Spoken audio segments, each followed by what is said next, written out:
Hey, ladies and gentlemen, welcome back to another episode of College Ball with J Dog. Got a show lined up for us today.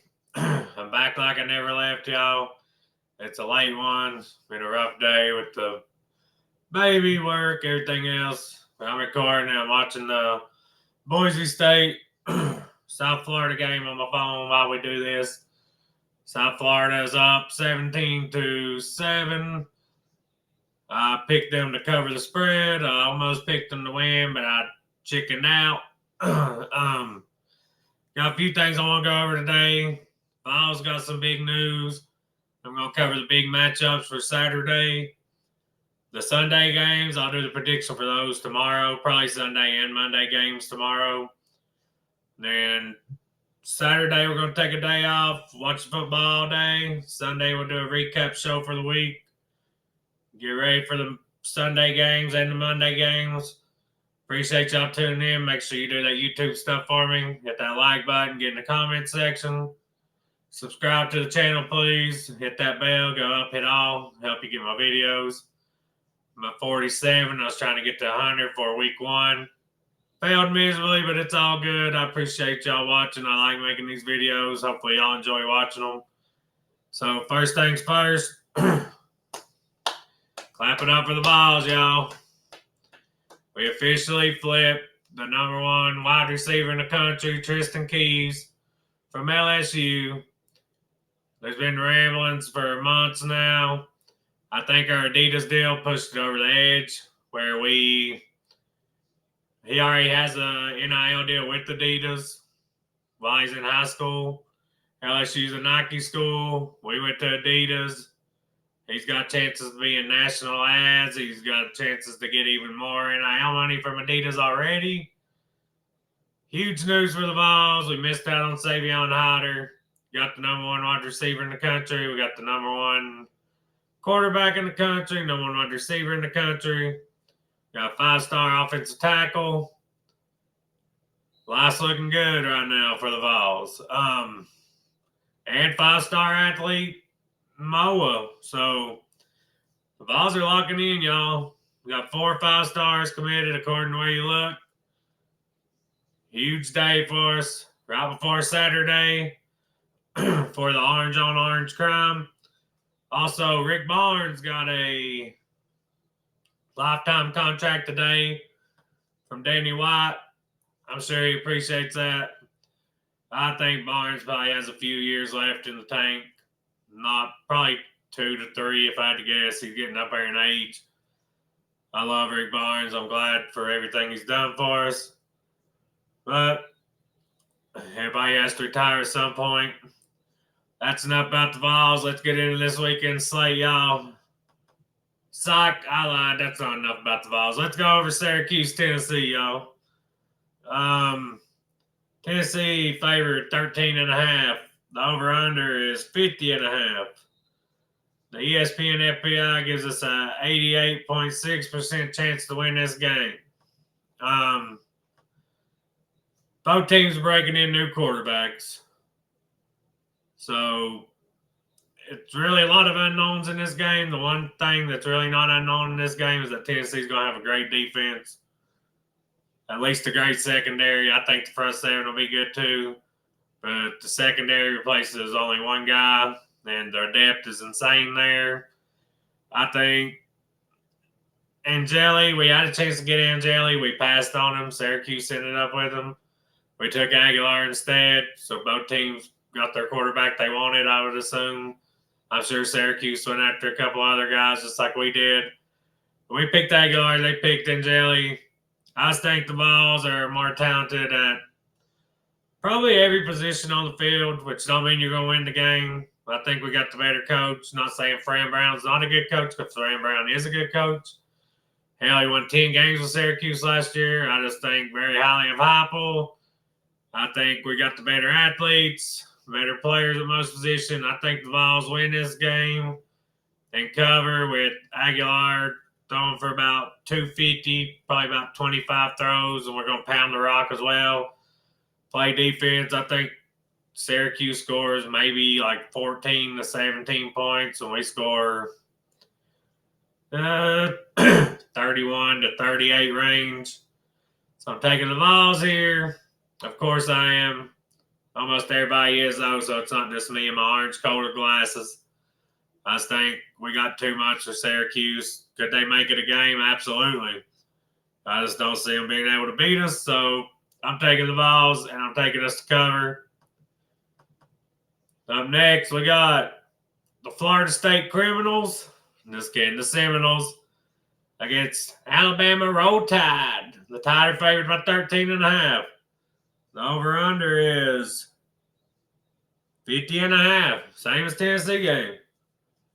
The FPI is almost the same. It's 90.6, so it's a little bit higher for this game. Not really sure what to expect out of Florida State this year. Last year, they were absolutely atrocious. Won 2 games.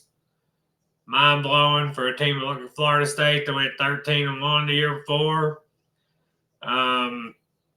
Nobody knows what to expect out of Alabama's offense. Ty Simpson, even Bama insiders said it was like a deal or no deal. You don't know if you're going to get $1 million or $10 million out of them. My gut tells me Alabama's going to cover that spread. I just don't think Florida State can improve that much in one offseason. I think Florida State could be a 6-7 win team this year, but to go from a 2-win team to beating Alabama first game of the season, I just don't see it happening. I think they may be able to cover the spread, but I'm going to take the Tide to cover the spread, but barely. I'm going to pick the Tide by 14. I just think Castellanos can't pass the ball good enough. If Alabama stops him running the ball, that they're not going to be able to beat Alabama through the air. I don't think he's got a good enough arm. He's a hell of an athlete. He's a smaller guy. So I think Alabama's going to win. I think Alabama is way more talented. And I think that Castellanos just can't pass the ball good enough. I don't think you're going to run the ball on Bama. Bama got beat on the ground by Jackson Arnold last year badly. I don't see them letting that happen again. I could be wrong. This game's a pretty unknown because you don't know what you're going to get from Florida State. And that's a lot of games now with the transfer portal. I mean, a couple of players can change the team's fortune just like that. I mean, you never know. But I'm going to take Tide to cover as much as I hate to because I can't stand them. I think they beat FSU, the Florida State Criminals, whatever you want to call them. Not a fan of either team, if you haven't noticed. Up next, we're going to do the nightcap game, the big nightcap game. I've got Clemson and LSU, y'all. The spread, Clemson's favored, 4.5. The over-under is 57.5. And Clemson's on the FPI, 53.8. Y'all, this game's going to be a damn dogfight. I think it's going to be a hell of a game, y'all. I really do. LSU's lost their last 5 season openers. Can they get over the hump? Nobody knows. I'm just not a believer in Brian Kelly. I know Dabo's kind of been on a little downward slide just a tiny bit. I mean, they're not absolutely been terrible or nothing, but they've not been competing for titles the last 3 years or so. They have the most return in production in all college football from a team that made the playoff last year. LSU went out, hit the portal hard, recruited hard, spent a lot of money. I just think both teams have a really good quarterback. I just think Clemson has the better defense in this game and the better coach. And it's at Clemson. I think that's a big deal in this game. So I'm going to take Clemson and Cade Klubnik, Dabo Swinney, and Death Valley Jr., as LSU fans call it, to take this game. I think they cover the spread. I think they win it by about 7-10. I just think I don't know how improved LSU's defense will be. If LSU's defense is improved, LSU can win this game. I just don't have much faith in them. They've not won an opener in 5 years, and they ain't won one under Brian Kelly yet. This is a rough one to start with. They've lost to USC, lost to Florida State twice. Clemson's a tough team. Honestly, I'd like LSU to win the game because Clemson not have any hard games on their schedule after this besides South Carolina and maybe Miami. I can't remember if they play Miami or not. LSU has a lot of hard games on their schedule, so they could still lose games and not make the playoffs. But give me Clemson. Give me Clemson to cover. I think they win by about 7-10. That'd be my guess. Like I said, I just don't think LSU is going to be improved enough on defense to win this game. Clemson's got a good offense, but Clemson's defense is good too. LSU has a good offense. Their defense is suspect. So I'm going to take a team that's better on both sides of the ball. On one side of the ball, they're both really good on offense, but I'll take Clemson's defense. So give me Clemson. Last one. This is the daggone showstopper. I hate this game is at noon. I hate it. I hate it. I hate it. I'm going to have to bust out the 2 TV settings. I'm going to have to bust out the 2 TV set. We got Texas at Ohio State. This game's about as even as you can get, y'all. Ohio State's favored by 1.5. The over-under is 47.5. The ESPN FPI actually likes Texas in this game, 53.3 to 46.7. I've gone back and forth on it, but you got 2 freshman quarterbacks, not freshman, 2 first-year starting quarterbacks going against each other. One's a redshirt sophomore. One's a redshirt freshman. I personally think Texas goes up there and wins. If they do, that'll be a good statement win. I'm not confident like all these other people talking about Texas is going to blow them out. I do not see a blowout happening whatsoever. Like in any way, shape, or form, y'all. I do not see a blowout happening. I think it's going to come down to the end. I think whichever quarterback plays better will end up getting the win. My main concern with Ohio State is their defense because they are replacing a lot from their defense. I think they lost at least 4 or 5 guys, if not more, on their defense to the NFL. Texas lost some guys too. They still returned some guys.